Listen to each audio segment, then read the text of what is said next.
This is Seasons of Discontent with your hosts Rick Snyder and Matt Combs.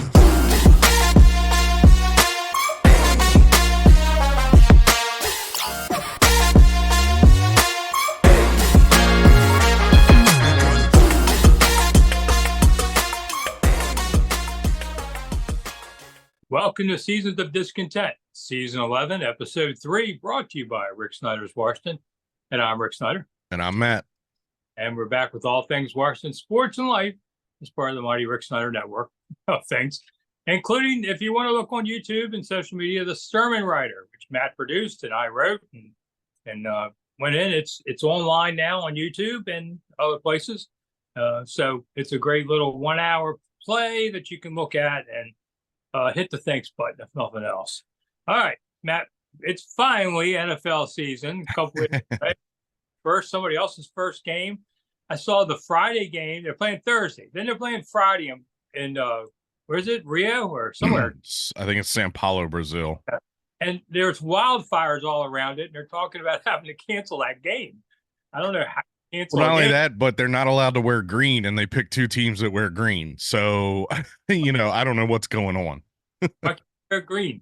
It's something to do with the rival soccer team that of the team that plays in that stadium. Their rival wears green, so green is outlawed in that stadium or something like that. But like the Eagles are wearing white jerseys, black pants, and their black helmet.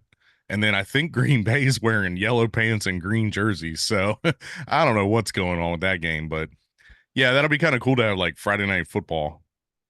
Yeah, I mean, because by law, they're not allowed to play on Friday nights after this weekend, I think. It's a law about this to protect high school football. Right. Maybe the Eagles will use their Kamala, whatever thing, or Kamala. Did you see that whole thing where somebody hijacked the Eagles logo and combined it with Kamala Harris, and the Eagles freaked out and said, "We're not endorsing." I thought, what is this about? Yeah. But anyway, Friday night, and then Sunday, a 4:25 game. Got to wait a little longer, Commander fans. They're going to be playing at Tampa Bay. Game time temperature 87 degrees with a cool 77% humidity. It's not like it hasn't been that here, but I can tell you, I've been to Tampa in those conditions. They feel hotter. The sun, for some reason, feels hotter down there. Yeah. And I watched this team melt before in that kind of weather. I don't have high hopes for the first game here, but the question is, are they ready? I mean, they're going to have to be. It's Tuesday. They play on Sunday. They got to get ready.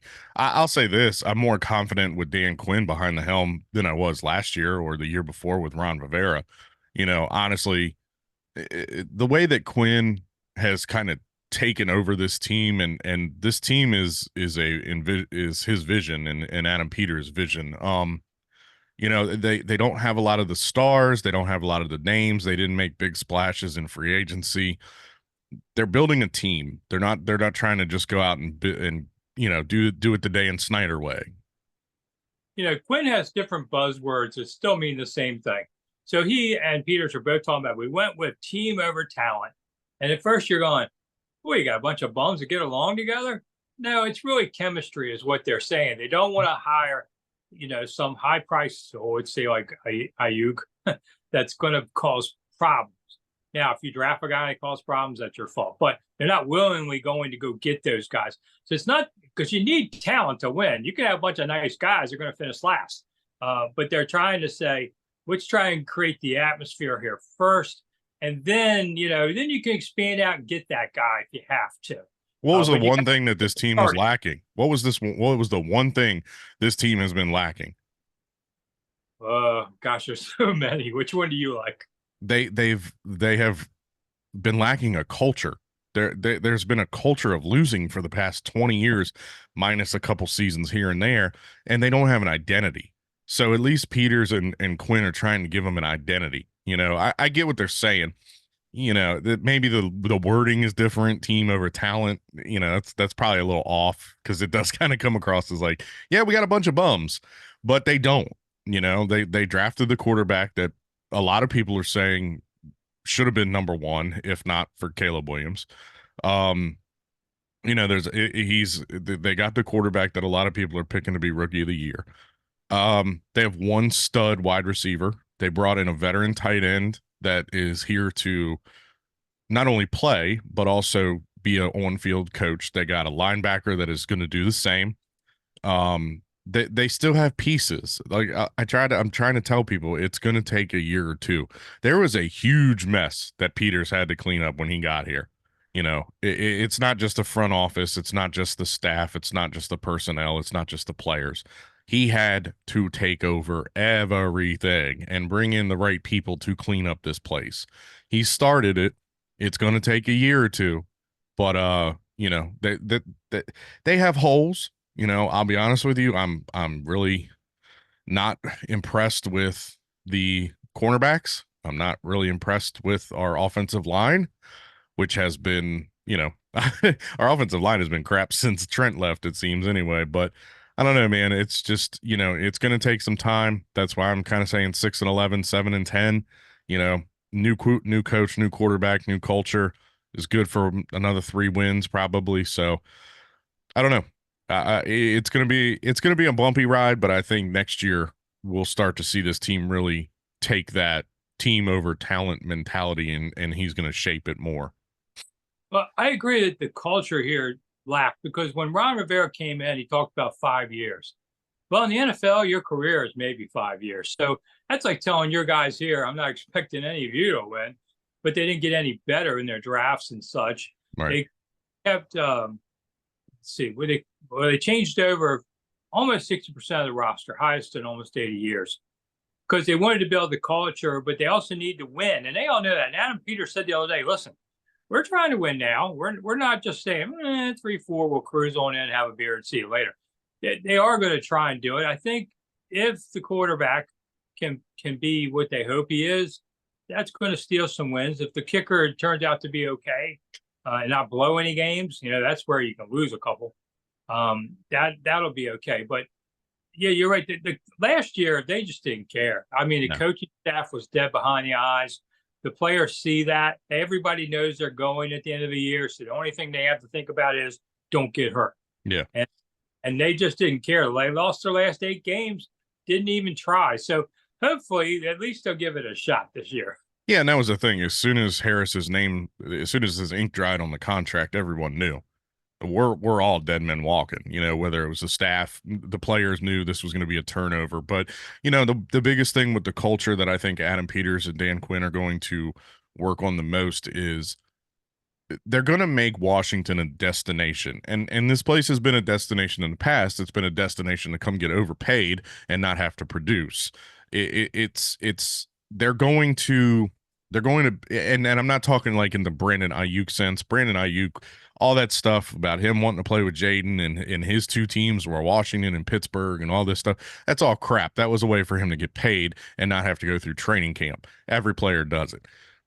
But it's going to be a destination for guys. And I think that's the culture that they're building. And of course you have to win in order to attract free agents to come to your team.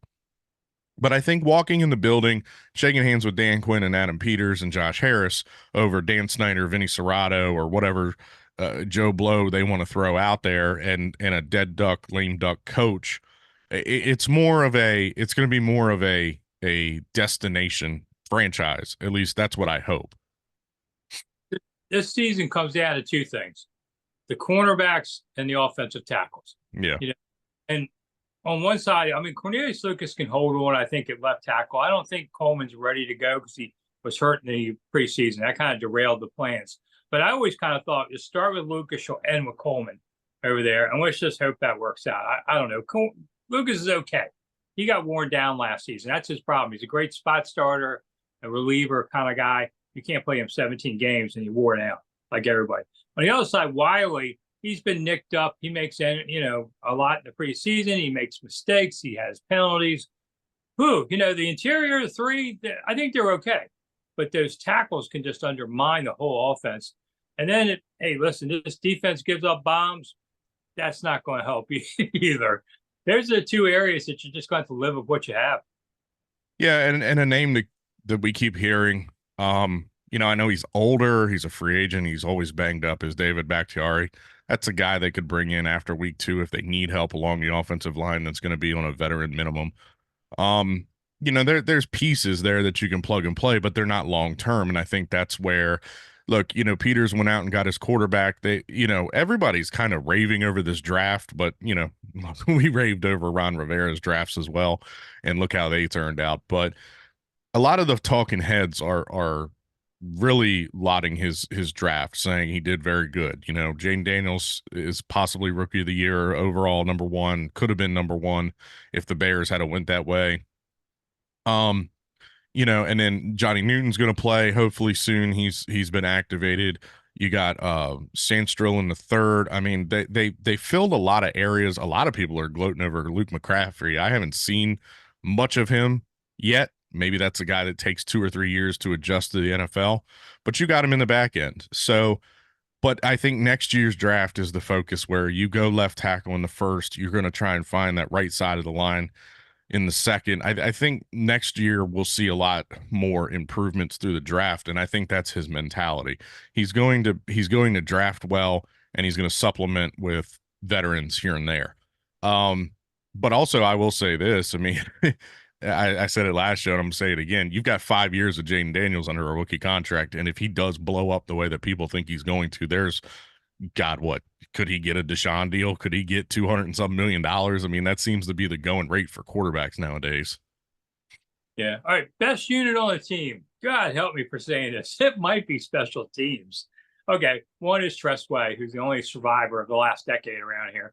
He was one of the better punters, but I thought last season he was a little less than his previous years. He's not, he's getting a little older, but got a good there. The snapper, he seems fine so far. That's great. Now you're down to the kicker, and the other parts of the kickoff coverage and return units. I think this team's going to have an advantage in September on the kickoff returns and coverage, because their coordinator has really studied this. He spent the whole offseason on the new kickoff rules. And for a first month, I think you get your tight ends, your guards, the guys that are used to pull blocking, and you can snap some. I'm not sure who the returner really is yet. I hear word of what it is, but I wouldn't be surprised if it's a running back in the end, even though you don't want to risk them. But you have a chance here to do something before everybody figures out how to neutralize it, and they will. On it. Kind of weird. I'd rather have the old one, but that's old people talk on that thing. The kicker, we'll see. So far, so good. But, I don't have any problems on special teams versus offense or defense.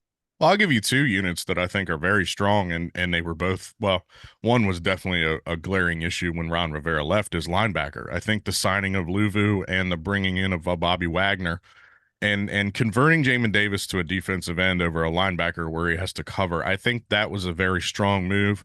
I think you're going to see Luvu is going to be a clone of, say, a London Fletcher, just a tackling machine, but he's fast. And then I'll say the second one, I think a very strong point on our defense is our safeties. You brought in a Jeremy Chin. I know you lost Cam Curl, but he didn't fit what they want to do, I guess, So you bring in a Chin, you got Derek Forrest back, you got guys like that are back. I think that, and we'll see what Quan Martin is, under this defense, but they seem to like him. He made plays in the preseason. I think linebacker and safety, which, like I said, linebacker was a glaring issue last year and pretty much through the whole Ron Rivera era, which I'd never understood. Rivera and Del Rio both were linebackers in the NFL, and they couldn't find a damn starting linebacker when they were coaches.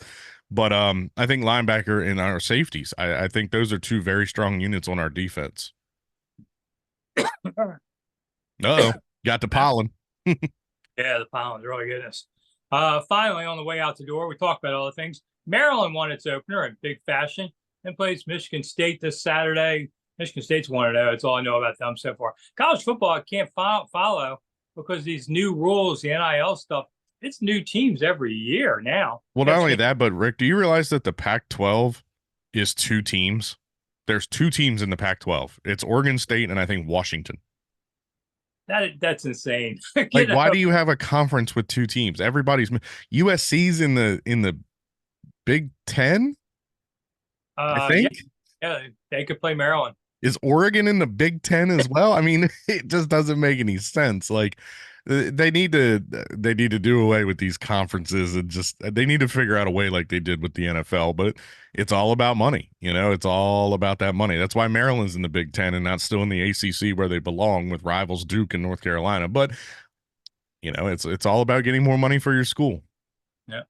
All right, so we're out of here. We'll be back again this week on Friday, but we have 2 shows a week again, like we did last season, and we'll talk more about the Bucks game there. So I'm Rick Snyder. I'm Matt. We'll see you soon. All right, bye. Thanks for listening to Seasons of Discontent with your hosts, Rick Snyder and Matt Combs.